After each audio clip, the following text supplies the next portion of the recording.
Imaginemos por un segundo un escenario de altísima tensión, o sea, una fuga literal de una prisión de máxima seguridad. Un ambiente súper hostil. Exacto. El fugitivo tiene, digamos, una sentencia de muerte pendiente sobre su cabeza y logra escapar milagrosamente de una celda fuertemente custodiada por guardias imperiales. Sí, esquivando patrullas en la oscuridad. Tal cual, navega por las calles oscuras de una ciudad que lo quiere atrapar hasta que por fin logra llegar a un refugio secreto, un lugar donde sus aliados están escondidos y aterrorizados. Y entonces toca la puerta. El momento de la verdad. Sí, la persona encargada de la seguridad de ese refugio se acerca, reconoce la voz del fugitivo y se emociona tanto que, en lugar de abrir, sale corriendo por el pasillo para avisar a todos, Dejándola fuera. dejando al hombre más buscado de toda la ciudad varado en la calle, expuesto a cualquier patrulla que pase. Es una locura. O sea, visto desde una perspectiva moderna, o, no sé, desde cualquier manual de seguridad, es una escena que roza lo absurdo. Totalmente absurdo. Pero esa reacción aparentemente irracional es justamente el centro de nuestro análisis de hoy, y esconde capas de significado que han sobrevivido, bueno, milenios. Y por eso, bienvenidas y bienvenidos a esta nueva inmersión profunda en nuestras fuentes. Hoy vamos a diseccionar un artículo fascinante de la Iglesia del Pilar titulado Rodé, la mujer olvidada que inspiró a los cristianos. Un texto muy interesante. Muchísimo. Y bueno, nuestra misión de hoy no es simplemente contar una historia antigua, no. Porque la mayoría de quienes nos escuchan seguramente ya conocen o al menos tienen una idea de las bases del libro de los Hechos de los Apóstoles. Claro, el contexto histórico general. Exacto. Nuestro objetivo real en esta inmersión profunda es desentrañar cómo y por qué una figura que aparece en un solo y único versículo de un documento tan vasto se ha convertido en objeto de análisis hasta el día de hoy. Y es un ejercicio historiográfico, digamos, súper revelador. Porque, por lo general, la historia antigua, especialmente la del Imperio Romano, que es donde ocurre todo esto, nos ha acostumbrado a medir la importancia de alguien a través de cosas gigantes, ¿no? Monumentos, batallas. Exacto. Arcos de triunfo, tomos enciclopédicos de conquistas. Si una figura ocupa poco espacio en el texto, asumimos inmediatamente que su impacto fue marginal. Ujú. Y bueno, el artículo que estamos examinando desafía esa premisa por completo. Y eso es algo perfecto para quienes nos escuchan, porque es una historia maravillosa sobre cómo no es necesario ser el protagonista principal ni tener un papel gigante para generar un impacto monumental. Totalmente de acuerdo. Ok, vamos a desempacar esto. Porque antes de poder analizar el legado de esta mujer, Rode, necesitamos establecer la escena exacta de ese único versículo donde ella existe. Claro, el contexto es clave aquí. Sí. El texto nos sitúa en Hechos de los Apóstoles, capítulo 12, versículo 1. Y la comunidad está bajo fuego. O sea, acaban de ejecutar a Santiago. Un momento de crisis absoluta. Y Pedro está en prisión, próximo a correr la misma suerte. Entonces, hay un grupo de creyentes reunidos en secreto en una casa. Ocurre este acontecimiento milagroso, el escape de Pedro de la prisión. Él llega a la casa, toca, y allí está Rode en la puerta. Una joven que estaba, digamos, encargada de vigilar. Ajá. Ella lo escucha, reconoce su voz, y como decíamos al principio, ocurre algo súper curioso. En lugar de abrir la puerta inmediatamente, corre llena de entusiasmo para dar la buena noticia. Y Pedro literalmente le tiene que decir que avise que está ahí, pero desde afuera. Es una imagen casi cómica, si lo piensas. Es como, una analogía terrenal. Es como estar esperando un paquete urgentemente. El repartidor toca la puerta y en lugar de abrirle, corres gritando de emoción por toda la casa dejándolo en la calle. Sí, una reacción impulsiva. Exacto.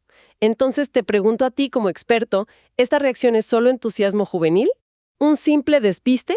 ¿O hay algo más profundo en su actitud, según lo que dice la fuente? A primera vista parece un error de juicio, claro. Pero la fuente hace una distinción muy importante. No lo lee como negligencia, sino que presenta a Rode como una mujer increíblemente diligente. Diligente, dejándolo afuera. Sí, o sea, hay que entender la mecánica de ese entorno. Operar como el portero en una casa que funciona como refugio clandestino no era, no sé, ir a abrirle al cartero. Claro, no era un trabajo social. Era una posición de seguridad de altísimo riesgo. Cada golpe en la puerta a mitad de la noche traía consigo la amenaza real de una redada letal. Y Rhode, siendo joven, estaba asumiendo ese riesgo enorme. O sea, ella estaba literalmente en la primera línea de defensa de esa comunidad. Exacto. Entonces, su salto psicológico al escuchar a Pedro no es solo, ¡ah! Llegó alguien. Es, lo imposible acaba de suceder. El artículo señala que su reacción inmediata refleja su profundo compromiso y su fe con esa comunidad. Ah, claro, la emoción de que sus oraciones fueron escuchadas. Tal cual. Fue la primera en saber esta noticia transformadora y su entusiasmo, inyectó vida en una habitación que estaba paralizada por el miedo a la muerte. Su instinto no fue el protocolo, fue compartir la esperanza de inmediato. ¡Wow! Resulta hasta irónico, ¿no? Pensar que la persona encargada de esa primera línea de defensa tan peligrosa, enfrentando a todo un imperio, llevaba un nombre que, según la fuente, evoca una fragilidad extrema. El tema del nombre es fascinante. La etimología aquí nos da una clave gigante. Sí, el artículo profundiza bastante en eso. Esa mezcla de aparente vulnerabilidad y fuerza en su reacción nos lleva directamente al significado de Rhode. Lo fascinante aquí es cómo la fuente hace este paralelo brillante. El nombre Rhode es de origen griego, ¿verdad?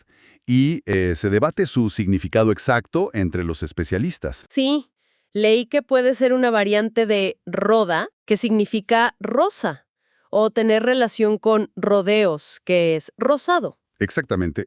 De cualquier forma, el artículo asocia este nombre con la belleza, la fragilidad, la delicadeza, y funciona como una metáfora vital increíble dentro del texto. Me pregunto por qué dedicarían espacio en un documento tan antiguo para mencionar ese detalle, ¿no? Porque los pergaminos eran carísimos. Sí, no gastaban tinta en detalles inútiles. Es un choque de paradigmas. Por un lado tienes al Imperio Romano, las cadenas, las presiones de piedra, la fuerza militar bruta. Lo indestructible, supuestamente. Y por el otro, tienes la esperanza de esta pequeña comunidad personificada en una joven con nombre de Flor.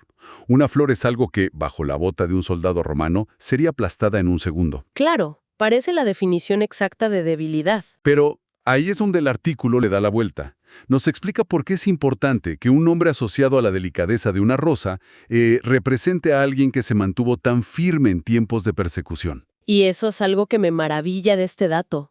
A menudo confundimos la fragilidad con la debilidad, y no son lo mismo en absoluto. Para nada. Porque, la esperanza de Rhodele fue lo que mantuvo viva la alegría de todo ese grupo en un momento sumamente oscuro y difícil. Puede que la fe y la esperanza parezcan cosas frágiles, pero en realidad son capaces de resistir las pruebas más duras. Es que esa fragilidad orgánica tiene una capacidad de resistencia enorme. Una rosa parece débil bajo el viento, pero sus raíces crecen y a lo largo del tiempo pueden agrietar hasta la piedra más sólida de una prisión. ¡Qué buena imagen! El sistema rígido de fuerza bruta no logró contener a Pedro, pero la esperanza vulnerable de esta joven sostuvo a todos. Tal cual.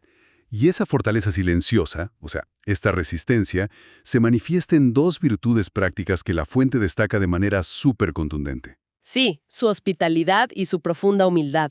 Exacto, empezando por la hospitalidad. Rhode actúa como la anfitriona al recibir a Pedro, aunque lo haya dejado unos segundos en la calle por la emoción. Sí, un pequeño fallo técnico por la alegría. Pero el artículo recalca que la hospitalidad en ese contexto no es solo ofrecer un café o dar un techo, es abrir los corazones. Era compartir amor, esperanza y fe de forma tangible en un ambiente de paranoia total. Estar dispuesto a acoger a alguien requería muchísima valentía. Un acto de resistencia pacífica, sin duda. Aquí es donde se pone realmente interesante, porque la segunda virtud que mencionan es la humildad. Y me gustaría plantear un punto de contraste con nuestra sociedad moderna. Ponlo sobre la mesa. El artículo dice que ella fue la primera persona en el mundo en enterarse de la gran noticia de la liberación de Pedro. La gran primicia. Exacto. Y sin embargo, no se enorgulleció, no buscó protagonismo ni fama. Se limitó a cumplir su deber de transmitir el mensaje. Y la fuente dice que ahí está su humildad. Pero hoy en día, ser el primero en saber una noticia exclusiva es motivo casi automático para buscar validación.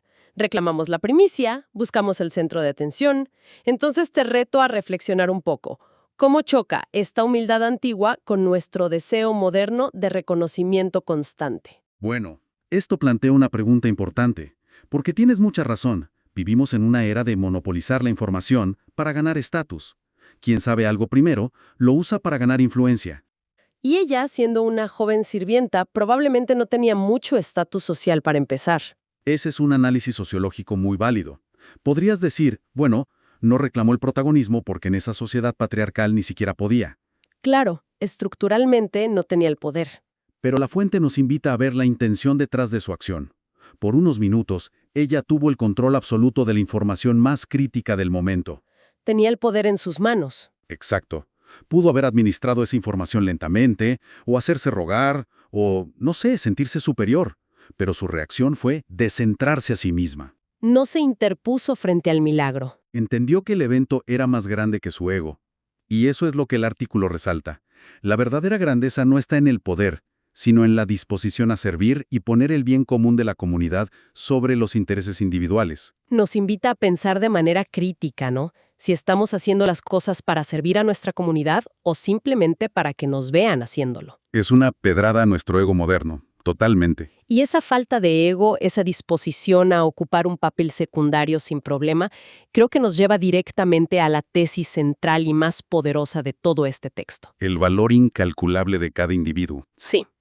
Por minúsculo que parezca su rol en la historia, la fuente enfatiza mucho que Rode es un recordatorio de la importancia de cada persona en la construcción del panorama general. Si conectamos esto con el panorama general, la historia de Rode no es solo una curiosidad histórica que quedó ahí en un solo versículo. No es un accidente de edición. Para nada. El texto nos muestra que Dios, o la narrativa misma, valora a cada persona sin importar cuán pequeño sea su papel. Es un modelo a seguir. Porque nuestras acciones, por insignificantes que parezcan en el momento, como simplemente abrir una puerta o correr a dar una buena noticia, tienen un impacto masivo en nuestro entorno. Si se hacen con pasión, diligencia y, bueno, entusiasmo. Las grandes batallas cambian los mapas. Pero son estas pequeñas acciones de hospitalidad, de cuidado mutuo, las que realmente mantienen vivas a las comunidades en tiempos de crisis. La diligencia en lo pequeño inspira a generaciones enteras. ¡Wow! ¡Qué viaje hemos dado en esta inmersión profunda! Vamos a hacer un pequeño resumen para ir cerrando. Perfecto. Hemos viajado desde un breve relato de un escape de prisión, lleno de tensión y reacciones inesperadas.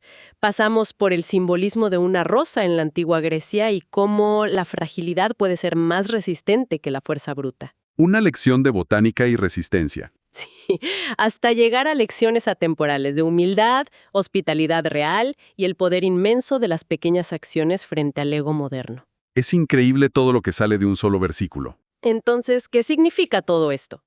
Creo que esta inmersión nos enseña, por encima de todo, que nadie necesita ser el personaje principal de la historia para ser absolutamente esencial. Definitivamente. Quienes nos escuchan pueden aplicar esto recordando que sus acciones de apoyo discreto en la oficina, en la familia, sus pequeñas muestras de hospitalidad o entusiasmo diario, esas son las cosas que realmente transforman y sostienen sus comunidades. Y esto nos deja con una última idea resonando que creo que es fascinante pensarla. A ver, cuéntanos. Si las acciones de una joven asustada pero diligente, que apenas fueron documentadas de pasada en un solo versículo hace miles de años, si esas acciones todavía tienen el poder de inspirar libros, artículos y análisis de inmersión hoy en día, ¿Sí? ¿cuál es ese pequeño versículo en nuestra propia vida diaria? O sea, ¿cuál es esa acción diminuta, rutinaria, que podría estar escribiendo el legado silencioso por el que alguien más nos recordará y encontrará esperanza en el futuro? ¡Wow! Es una pregunta sumamente provocadora. Nos invita a mirar cada tarea ordinaria, por pequeña que sea, con ojos completamente diferentes. Nunca sabes el impacto de abrir una puerta. Tal cual. Bueno, muchísimas gracias por acompañarnos a desenmarañar este texto y descubrir el peso que puede tener una sola línea. A toda nuestra audiencia les invitamos a seguir explorando, a cuestionar los roles establecidos y a vivir cada día con ese entusiasmo transformador. Nos escuchamos en la próxima inmersión profunda.